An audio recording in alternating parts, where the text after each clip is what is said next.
مضبوط ہو جاتا ہے. مجھے بتائیے نا، جب ایمان پکا ہو کہ روزی دینے والا اللہ ہے تو پھر بندہ کسی مالدار آدمی کے پیچھے کبھی بھاگتا ہے؟ کبھی کسی بڑے آدمی سے ڈرتا ہے؟ جب اسے پتا ہو کہ عزت اور ذلت اللہ کے دستے قدرت میں ہے، پھر وہ سیاستیں، سازشیں یہ کام کرتا ہے.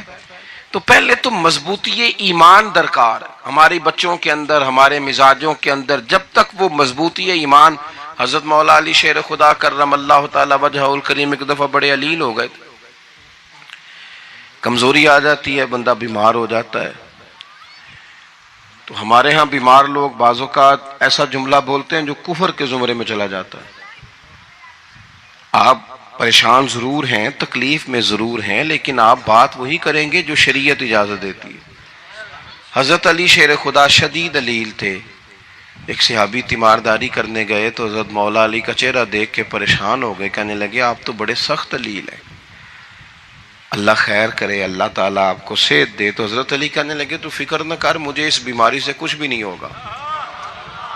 نے کہا کیوں؟ فرمانے لگے مجھے نبی پاک علیہ السلام نے فرمایا تھا علی اس وقت دنیا سے جاؤ گے جب داڑھی خون سے رنگین ہو جائے گی، تو اس کا مطلب ہے میں خنجر کے وار کے ساتھ شہید کیا جاؤں گا، میں بیماری سے دنیا میں نہیں جاؤں گا، میں یہ بیماری سے مجھے کچھ بھی نہیں ہوگا، اللہ مجھے شفا دے دے گا. چونکہ حضور نے فرمایا تے ساڑھے نبی دی زبان ساڑھے واسطے قرآن.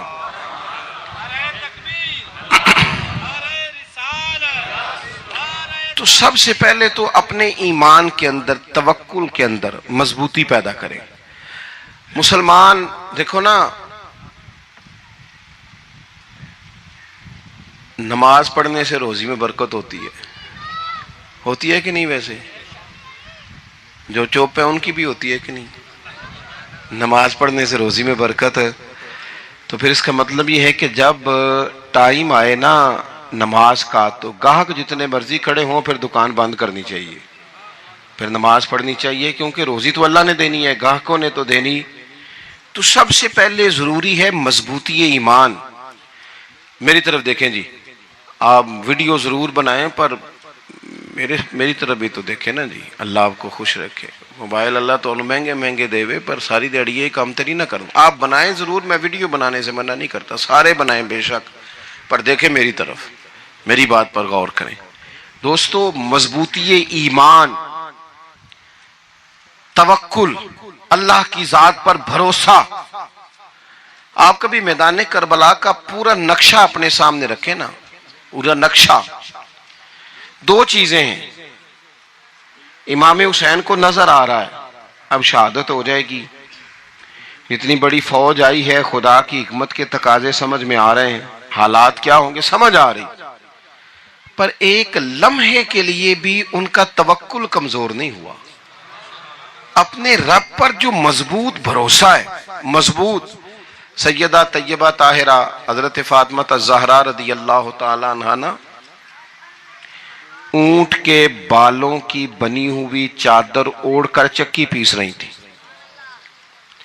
یہاں بیویاں بڑا روتی ہیں، غریبی بڑی ہے، بڑی غریبی ہے. حالانکہ اب کون بندہ پیبند والے کپڑے پہنتا ہے جی، دور ہی گزر گیا. اب تو بڑی مشکل سے وہ لوگ ملتے ہیں جو جوتا ٹوٹ جائے تو گانٹھ کے پہنے، ورنہ تو نئے جوتے آ جاتے ہیں. حضرت سیدہ پاک اونٹ کے بالوں کی بنی ہوئی چادر اوڑھ کے چکی پیس رہی تھی.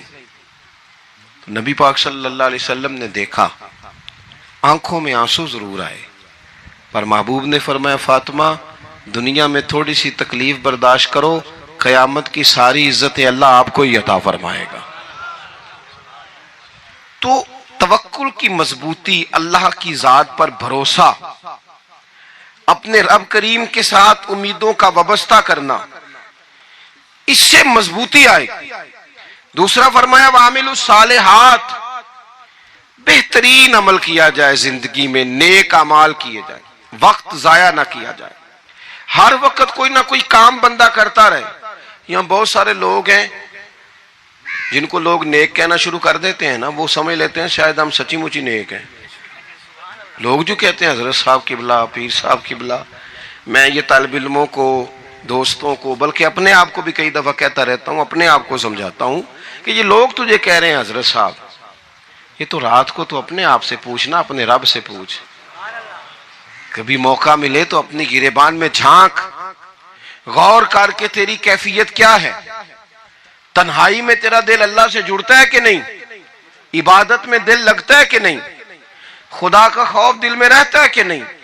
غریب کی محبت، عزیزوں قربت والوں کا احساس طبیعت میں موجود رہتا ہے کہ نہیں؟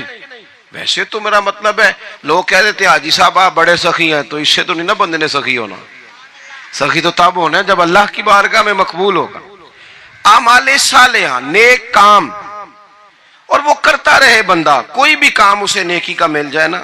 دیکھو نبی پاک صلی اللہ تعالی علیہ وسلم نے فرمایا نیکی کو کبھی حقیر نہیں سمجھنا، کبھی حقارت سے نہیں نیکی کرنی کہ یہ بڑی چھوٹی ہے تو میں اس کو کروں. اب فرمایا کبھی حقیر نہ سمجھنا، نیکی کا کام جو بھی ملے کر دینا. فرمایا اگر بھائی سے مسکرا کے ملو گے بھی نا تو اس پر بھی اللہ تمہیں صدقے کا ثواب عطا کرے گا. ہم تو اس دین سے کے ماننے والے ہیں جو کہتا ہے تو گلی سے روڑا اٹھا دے، کانٹا اٹھا دے، کسی کی تکلیف دور کر دے، کسی پر گنجائش کر دے، کسی کے لیے آسانی کر دے. جو بھی خیر کا کام میسر آئے پورے دن میں اسے چھوڑے نہیں. صبح گھر سے نکلیں، وہ ایک صحابی تھے، غالباً تابعی تھے، تو بازار جاتے اپنے غلام کے ساتھ تو سارا بازار گھوم کے واپس آ گئے. خادم نے کہا جناب کو نہ کوئی خریدا نہ کچھ بیچا، تو آپ سارا بازار گھوم کے آ گئے. فرمانے لگے تیرا کیا خیال ہے؟ میں نے کچھ بھی نہیں کیا. کہا جناب پھر کیا کیا ہے؟ فرمانے لگے تم نے دیکھا ہے جو بندہ بھی گزرا ہے میں نے اس کو کہا السلام علیکم، تو کتنی کو نیکیاں میں جمع کر کے آ گیا ہوں. کوئی خیر جو میسر آئے. ہم سمجھتے ہیں کہ شاید کوئی کروڑ کو روپیہ ہوگا تو پوری مسجد بناؤں گا تو پھر میں نے نیکی کر دی ہے. شاید جناب میں، حالانکہ یہ چھوٹے چھوٹے کام ہیں نا، چھوٹے چھوٹے کام، ان سے تو ان کی تو زیادہ ضرورت ہوتی ہے، ان کی تو زیادہ حاجت ہوتی ہے.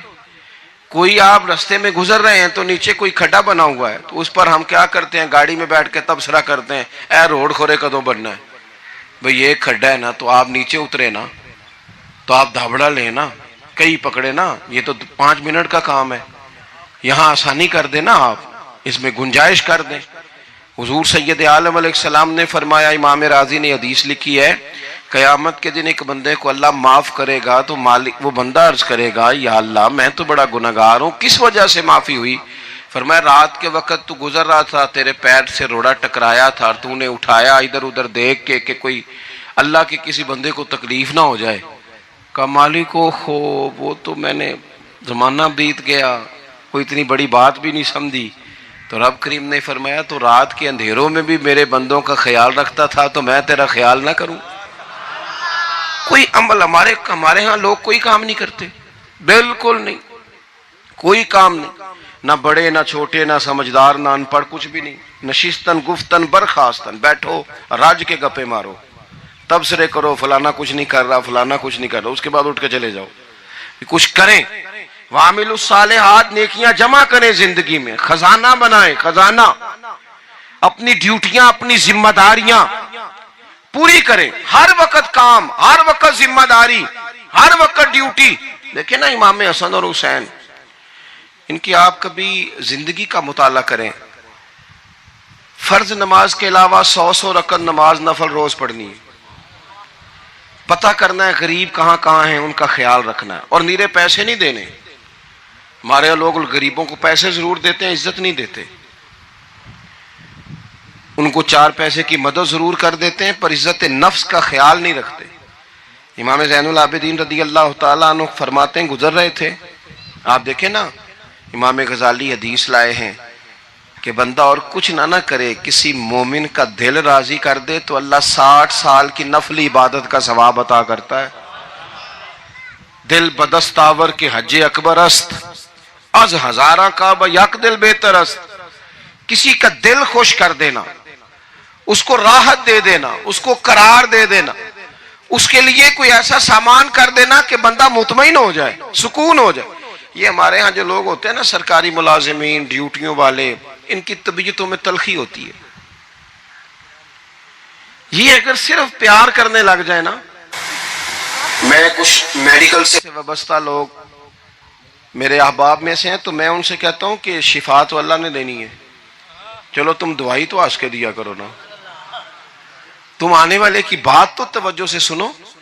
وہ بیچارہ اپنی بات، ہمارے ایک بزرگ تھے تو تعویذ لکھا کرتے تھے، بڑے عالم تھے.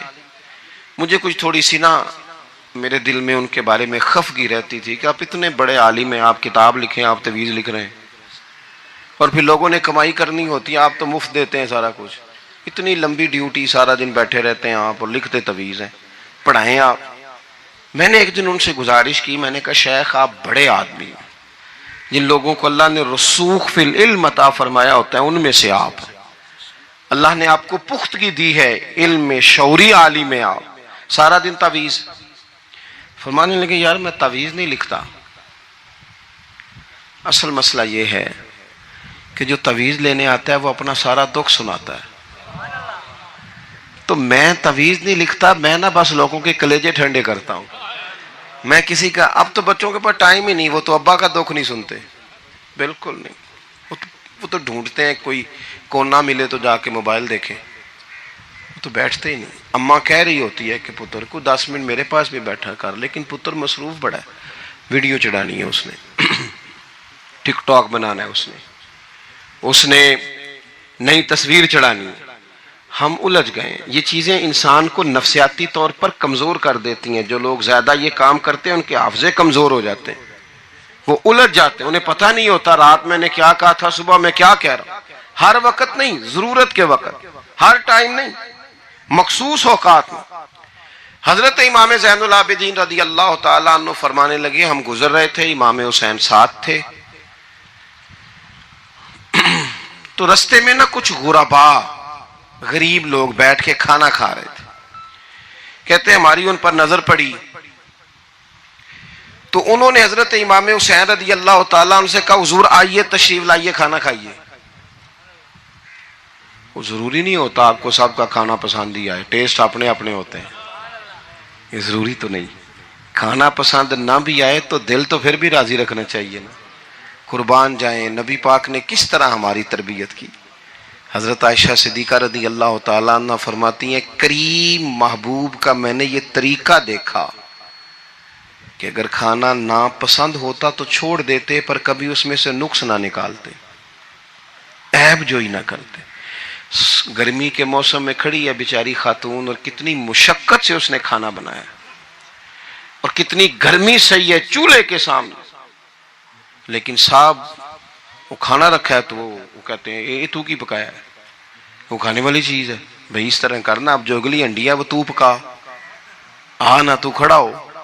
یہ پتہ چلے یہ کام کتنی مشقت کا ہے. زندگی میں کچھ تھوڑا سا دوسروں کا خیال رکھنا یہ بھی تو دین کا حصہ ہے نا.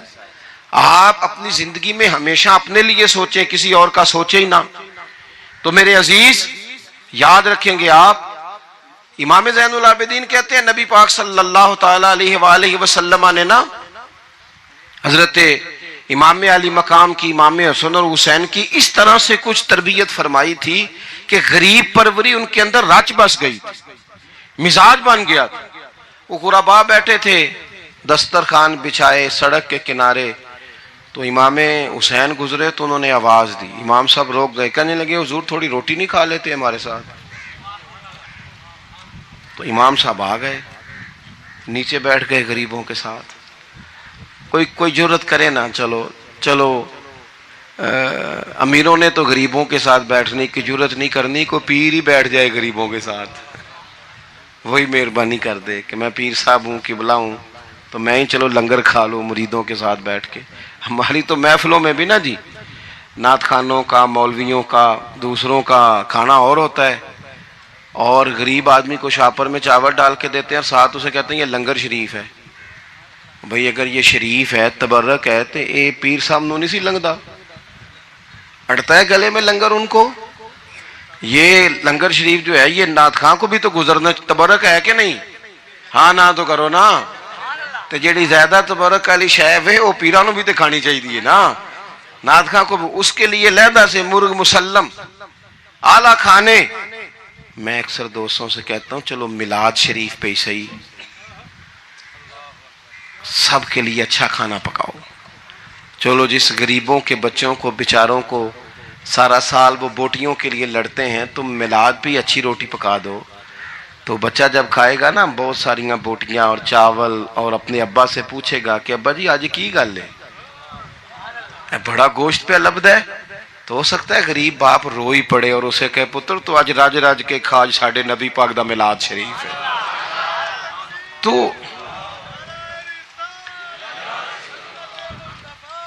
تو امام حسین رضی اللہ تعالیٰ عنہ نا آ کے غریبوں کے بیچ بیٹھ گئے زمین پہ. انہوں نے کہا کھائیے. تو وہ جس طرح وہ کھا رہے تھے نا سادے برتنوں میں سادے امام حسین کھانا کھانے لگ گئے. میں نے کہا خیر کا کام کوئی بھی ملے اسے ضائع چلو اور کچھ نہیں کر سکتے تھے کسی کو سڑک ہی پار کرا دے نابینا کو چلو اور کچھ نہیں کر سکتے تو آپ کو پتا ہے کہ سامنے والا بوجھ لے کے گزر رہا ہے آپ تھوڑا سا ہٹ جائیں روڈ سے اسے گزر لینے دیں. کوئی تو کام زندگی میں کوئی ارادہ تو خیر کا بندہ کرے. امام حسین بیٹھ گئے ان کے ساتھ روٹی کھائی. تھوڑی دیر کے بعد اجازت لی فرمایا جاؤں. کہنے لگے حضور اور کھائیے. فرمانے لگے میں تو ابھی روٹی کھا کے آیا تھا اور آج تک ایسا نہیں ہوا کہ دوبارہ کھانا کھاؤں. ایک لقمے کی بھوک نہیں تھی. جتنا بھی کھایا ہے نا یہ تمہارا دل خوش کرنے کے لیے کھایا ہے. غرباء مساکین کی وعامل الصالحات ایماندار بندہ ایمانداروں جیسے کام کرتا ہی اچھا لگتا ہے. 25 حج کیا امام حسن اور حسین نے مدینے سے مکے پیدل جا کے. کتنے بولیے. میں کہتا ہوں چلو ہم باجماعت نماز ہی پڑھ لیا کریں. چلیں حضور صلی اللہ علیہ وسلم نے فرمایا فجر کی نماز پڑھ کے بیٹھ جاؤ اشراق چاشت تک اللہ کا ذکر کرو. 2 نفل اشراق کے 2 چاشت کے پڑھ لو اللہ 2 حج اور 2 عمرے کا ثواب عطا کر دے گا. مشکل کام تو نہیں ہے. مشکل تو ہاں ہی نہیں کیتی تھے. یہ مشکل ہے. ویسے یہ کہ آنکھ کھل جائے تو 25-30 منٹ 40 منٹ موبائل پہ گزر جائے وہ تو سوکھا ہے. یہ مشکل ہے. دوستو نیک اعمال ان پر کوشش. اہل بیت نے ہمیں سبق یہ پڑھایا ہے حضور کے اصحاب نے ہمیں سبق یہ پڑھایا. بڑا تکلیف میں تھا کہ جلدی کہیں کربلا سے نکل جائیں. حالانکہ اس دھرتی پہ اس کائنات پہ صبر شجاعت استقامت اور حوصلہ جس سے کائنات سیکھے گی وہ صرف امام حسین ہی ہے. اتنے بڑے صابر آدمی کے بارے میں اس طرح کا رویہ اختیار کرنا کہ وہ تو گویا اس طرح کر رہے تھے کہ بس کسی طریقے سے میری معذرت. تو یہ امام حسین کی مظلومیت سنا کے لوگوں کو اس طرح کا کر دیا جاتا ہے. یہ انداز بتایا جاتا ہے کہ شاید واقعہ کربلا رونے دھونے کا نام ہے. حالانکہ بات یہ نہیں ہے. پاک صلی اللہ تعالی علیہ وسلم کی چچی جناب ام فضل صبح صبح گھبرائی حضور کی بارگاہ میں آئیں. عرض کی یا رسول اللہ صلی اللہ علیہ وسلم آج میں نے عجیب خواب دیکھا ہے میں ڈر گئی ہوں. حضور نے فرمایا چچی کیا دیکھا؟ عرض کی حضور میں نے دیکھا ہے کہ آپ کے وجود کا گوشت کا ایک ٹکڑا کٹ کے میری جھولی میں آ گیا ہے. حضور یہ کیا ہے؟ تو محبوب خواب سن کے مسکرائے فرمایا چچی یہ پریشانی والا خواب نہیں یہ تو خوشی والا خواب ہے. اللہ فاطمہ کو بیٹا عطا کرے گا اور وہ تیری گود میں کھیلا کرے گا. چونکہ وہ میرے وجود کا ٹکڑا ہوگا لہذا خواب تجھے یہ آئی ہے. تو امام حسین پیدا ہوئے. امام حسن کی عمر ابھی 11 مہینے تھی. تو نبی پاک نے امام حسین کو جناب ام فضل اپنی چچی کی گود میں دے دیا کہ فاطمہ کے لیے دونوں بچے سنبھالنا مشکل ہوگا. وہ خواب اس طرح پوری ہوئی. امام حسین سے حضور نے بڑا پیار کیا بڑی محبت فرمائی نبی پاک سے. کچھ حدیثیں میں نے جمعے میں عرض کی تھیں. حضرت ابو ہریرہ رضی اللہ تعالیٰ عنہ کہتے ہیں یہ واحد بچہ تھا حضور کے گھرانے کا کہ میں نے دیکھا کہ نبی پاک صلی اللہ علیہ وسلم بیٹھے تھے تو یہ حضور سے کہہ رہے ہیں نبی پاک سے کہ نانا جی اٹھ کے کھڑے ہو. کہتے ہیں حضور کھڑے ہو گئے. تو کہنے لگے میں نے آپ کے برابر جانا ہے. بچے جو مرضی ضد کر لیتے ہیں نا. قد چھوٹا تھا عمر 7.5 سال تھی. کہنے لگے نانا میں نے برابر جانا ہے. تو نبی پاک صلی اللہ علیہ وسلم نے ہاتھ پکڑ لیے فرمایا چل پھر ہو جا برابر. تو حضرت ابو ہریرہ کہتے ہیں انہوں نے حضور نے ہاتھ پکڑے اوپر کھینچا تو امام حسین نے پہلے اپنے پیر حضور کے گھٹنوں پہ رکھے پھر نبی پاک کے سینے پہ رکھے اور جب ان کا قد سر تھوڑا سا حضور سے اونچا ہو گیا تو محبوب فرمانے لگے چل بس کر، تو نے تو کہا تھا آپ کے برابر ہونا ہے، تو اوپر نکل گیا ہے، چل بس کر۔ فرماتے پھر امام حسین نے زبان باہر نکالی تو محبوب ان کی زبان چوسنے لگے، پھر ساتھ لٹا لیا اور انہیں سونگنے لگے۔ تو میں نے عرض کی حضور آپ حسین کو سونگتے کیوں ہیں؟ تو فرمایا ابو ہریرہ مجھے حسین کے وجود سے جنت کی خوشبو آتی ہے، مجھے حسین کے وجود سے جنت کی۔ ایک دن حضور گزر رہے تھے، اصل اس طرح تھا کہ یہ نبی پاک کا حجرہ تھا، جن لوگوں کو اللہ نے مدینے کی زیارت کرائی ہے وہ جان سکتے ہیں، نبی پاک کا حجرہ تھا تو حضور کے حجرے کی اس جانب یعنی مسجد کی جو بالکل سیدھ ہے اس کی بیک میں سیدہ فاطمہ رہتی، تو حضور اکثر نہ نماز کے لیے جب نکلتے تو حضرت فاطمہ کے حجرے کے پاس سے ہو کر دوبارہ محراب میں جاتے۔ محبوب حجرے کے پاس سے گزرے تو امام حسین رو رہے تھے، تو حضرت فاطمہ نے کسی بات میں جھڑک دیا تو امام حسین رونے لگے، تو نبی پاک نماز کے لیے گئے تو واپس لوٹ آئے اور واپس تشریف لا کے کہا فاطمہ حسین کو کیا ہوا؟ عرض کی یا رسول اللہ تنگ کر رہے تھے میں نے ڈانٹ دیا ہے۔ کیا خوبصورت جملے ہیں حدیث پاک میں، سرکار نے فرمایا فاطمہ اس کو حسین کو نہ رونے نہ دیا کر، یہ جب روتا ہے نا تو میرے دل کو تکلیف ہوتی ہے۔ تو بی بی صاحبہ کہتی ہیں یہ حکم آیا نبی پاک کا میرے نام، پھر میں نے ڈانٹنا چھوڑ دیا۔ یہ ان کے فضائل تھے کم، ان کی تربیت خود نبی پاک نے فرمائی، خود ڈیوٹی۔ میں کسی منطق کا میں اب تو اللہ تعالیٰ معاف کرے، پہلے ہم لوگوں کو کہتے تھے فلانی مجلس میں نہ جانا فلانی، اب تو مصیبت بن گئی ہے، جانے کی ضرورت نہیں، ہر شے موبائل میں آ گئی۔ مجھے بھیجتے ہیں کہتے ہیں حضرت صاحب یہ ذرا سننا، یہ ذرا سننا، کل کراچی سے کچھ مہمان آ گئے تو اب بچوں نے وہ کلپ سنبھال کے یہ مولوی دیکھو کیا کہتا ہے، اب آیتیں پڑھی جا رہی ہیں قرآن پاک کی، اتنا ٹکڑا یہاں سے لیتے ہیں اتنا ٹکڑا یہاں سے لیتے ہیں اور ملا کے پتہ نہیں کون سا مکسچر بنا رہے ہیں، کسی آیت کا ترجمہ نہیں، کوئی واضح حدیث نہیں، ایسے ہوا ہوگا پھر اس کو اس سے جوڑ لیں تو کیا بنتا ہے، اتنی جمع کر لیں۔ یہ کون سا دین ہے جو توڑ مروڑ کے بیان کر رہے ہیں؟ کون سا مذہب ہے؟ دین تو واضح کھلی کتاب ہے۔ اب ہمارا یہ شوق ہے، ہم ہر تماشا دیکھنا چاہتے ہیں، ہم اپنے لوگوں کی قدر نہیں کرتے اور بڑی بڑی دور جا کے ہم غلط معاملات میں جاتے ہیں، پھر ذہن ہمارے شکوک کا شکار ہوتے ہیں۔ ہمیں سمجھنا چاہیے کوئی ایسی کسی دلیل کی ضرورت نہیں ہے، جب ان کے واضح چیزیں ان کی کتابیں میں موجود ہے، حدیث میں موجود ہے، قرآن مجید میں ان کے فضائل کھل کے موجود ہے تو دور جانے کی کیا ضرورت؟ حضور ان کی ٹریننگ کراتے تھے۔ پہلی بات تو یہ ہے کہ نبی پاک نے دعا مانگی تھی، یا اللہ میرے گھر والوں کو زیادہ روزی نہ دینا، انہیں ایک وقت روٹی دینا، ایک وقت کی بھوک دینا۔ یہ جو 10 دن کربلا میں انہیں ٹینشن نہیں نہ ہوئی، انہیں عادت تھی فاقہ کرنے کی، انہیں 3 دن وصلی روزے رکھنے کی عادت تھی، پہلی بات۔ دوسرا یہ کہ جہاد کی تربیت حضور خود کراتے تھے۔ حضرت فاطمہ الزہرا کہتی میں پردے کے پیچھے دیکھ رہی تھی، نبی پاک نے امام حسن اور حسین سے فرمایا چلو میرے سامنے کشتی لڑو، تو دونوں حضرات آپس میں جب کشتی لڑنے لگے تو نبی پاک نا امام حسن کو کہتے ہیں حسن حسین کو ٹانگوں سے پکڑو، حسن حسین کو پیچھے سے پکڑو۔ جب نبی پاک بار بار امام حسن کو بتا رہے تھے تو سیدہ پیچھے سے بول پڑی، کہنے لگی یا رسول اللہ آپ چھوٹے کو بتائے، آپ بڑے کو بتا رہے ہیں، بڑا تو پہلے 11 مہینے بڑا ہے تو آپ چھوٹے کو بتائے بڑے کو بتا رہے۔ تو فرمایا فاطمہ تو چپ کرنا، جو میں دیکھ رہا ہوں تو نہیں نہ دیکھ رہی، ایک کو میں بتا رہا ہوں دوسرے کو جبریل امین بتا رہے ہیں۔ تو یہ گیا۔